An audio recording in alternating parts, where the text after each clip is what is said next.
Good evening all, Gary here. Just a midweek update from me on the last week of July to let you know what's going on the bench, what's coming up next on the bench, etc. As you know from the last vid, I've finished the AMT 72 Chevy Blazer Crew Chief kit. That came out nice, I'm happy with that one. And thanks for all the really positive, encouraging comments on that one and the Torino. I really appreciate all your comments, guys, and it just spurs me on to try and get better. And it's a big learning game for me, but you know, I've been building for years, but there's always room to improve, and I think we all improve each model we do, and keeps me going. Anyway, so I thought I'd pick up a couple of kits just to try something different. One you can see in front of you, which is one of these, which is the Polarlights 65 Dodge Coronet 500, one of the old snap kits from back, I don't know when it came out, 2004, something like that. They did the Coronet and they did a 64 GTO as well. These kits get a bit of flack, really, which I don't really know why, because they're actually, for a snap kit, they're actually quite good. They're quite detailed. I know people say, oh, you know, it's a snap kit, you have to drill the pegs out and all. I don't care. I don't care if you've got to drill the pegs out to make things fit. It doesn't bother me in the slightest. I'm going to detail this kit the best I can. It's a pre-painted body, as you can see. So far, I'm leaving the paint. I've polished it out. You know, it comes up okay. I'm happy with that. I mean, I couldn't do any better myself. So, and the colour's not disgusting. I don't know what colour to do the interior yet. Perhaps give me your ideas. I mean, it's going to be stock. The interior is like, it's like beigey colour at the moment, but I don't know whether I had a metallic interior on the original cars or whether a dark red interior would go with it. Let me know your thoughts on it. I want to get a bit fed up with doing black interiors, so anything but black, if you don't mind. This has got silver painted trim on the body, and I'm slowly going over it with chrome foil. You can't see it very well on the camera, but there's chrome foil up around the window surround on the side there, and I've put this strip down the back here is chrome foil, and then it's paint from there onwards. So I'm just covering the painted parts with chrome foil as and when I get to it. There's a couple of rough bits on the body, but overall pretty good. And there's, I think this is the only game in town if you want a model of the Dodge Coronet 500, the 65 Dodge Coronet. There is the old AMT kit from 1965, but that was as rare as rockin' horse shit. So I've got one upstairs, but you know, it's a vintage kit. This isn't, so you're free to do what you like on it. I'm going to build it stock, like I said. The only thing I've added to it, I've adjusted the suspension, because these kits do sit a bit tail high. They sit way too high. So I've adjusted the springs, cut down some of the parts on the springs, so actually make it sit a bit more lower and a bit more prototypical. I've painted white walls on the tyres. I haven't painted. I've put white walls on the tyres, which are done with a gel pen. Chris over at Classic Plastic 101. It's something that he suggested to do in one of his old videos, using a white gel pen. It works a treat, actually. And obviously white gel pen with the circle template. That's what I use anyway.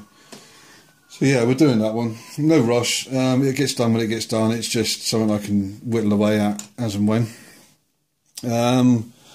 I can't show you because I can't swing the camera around, but I'm still doing, you know, 2 years down the line, I'm still doing the AMT Peterbilt Wrecker, the old vintage, like late 70s kit. I managed to build the rear of the body of that one over the weekend. Still got no paint on it, so it's not worth showing you for a minute. I'll do another video of that at some other point. This video, like I said, is just to show you what's going on, what's coming up.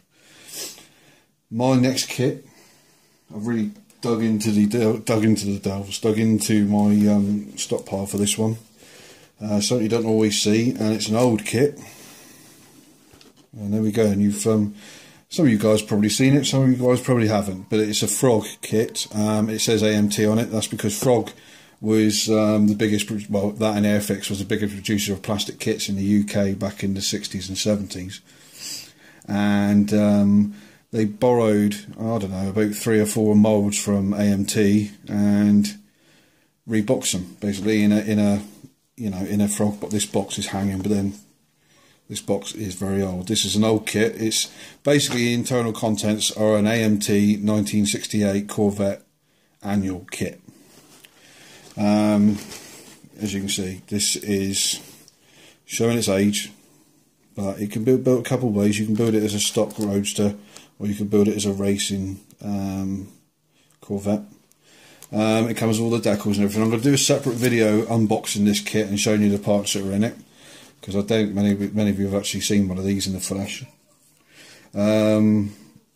You can't buy the 68 annual. I think, you know, AMT, as a lot of manufacturers, MPC and whatever, updated their annual kits year on year. So the 68 becomes the 69, the 70 and so on. I have been told on the various forums that the 68 Corvette AMT annual kit is not the most accurate kit, and they're dead right. I've put the body shell up against one of the Revell 68 Corvettes, and there are quite a few errors. It's not the most accurate kit, but I think there's something to do with AMT not having the plans for the Chevys in the late 60s. I think they did a bit of guesswork. But, you know, it's going to build up into a nice looking car, hopefully. And, yeah, I'm going to build it. You know, this kit is it's 48 years old, but I'm going to build it. I'm not, you know, I do collect old kits, but, you know, get them built, that's what I say. So I hope you all enjoy me doing that. I'll do a separate video of the unboxing and showing you what's inside and everything. I'm not going to do it on this video because it'd be too long. So that's what's going on there. So that'll be the next one, and I'll probably start doing that at the weekend or something. I may do the video tonight with the unboxing, I don't know, see how I feel. I want to wish all the guys that are taking part in the Styrene Syndicate 48-hour build this weekend the best of luck. I would like to have done it myself, but unfortunately I'm working on Saturday and have plans on Sunday, so I can't commit myself to it. So I can't take part, unfortunately, but I wish all you guys good luck with that. There's some cracking prizes, so make sure you join in on that one with Gilbert. And yeah, I should be watching the videos and, you know, trying to keep up to date with how people are getting on. Couple of videos I've been watching recently that I'm going to have a quick shout out on. One is Chris over at Classic Plastic 101. He's doing a great video series at the moment on the Get Smart Sunbeam Tiger, and he's also showing some improvements you can make to the kit out of the box as well, which is definitely worth watching. So keep an eye on that one.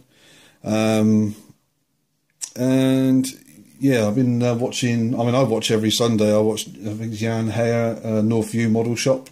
I watch his Sunday chats. I quite enjoy watching those. It's like a little catch-up video for us that miss several people's videos, and they're always worth a watch, and he's quite an entertaining character. I'm not sure if he's subbed to my channel. I don't think he is, actually, but either way, regardless.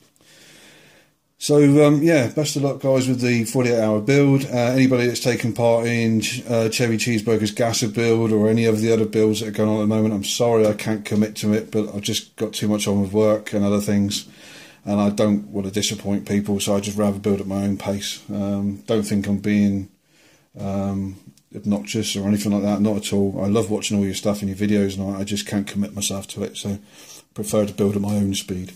So this quick video is turning now into a 10-minute video, so I'm going to put a stop on this one now. Just wish you all the best for the weekend. Have a great weekend, guys, and keep building. I'll speak to you soon. Keep an eye out for this one.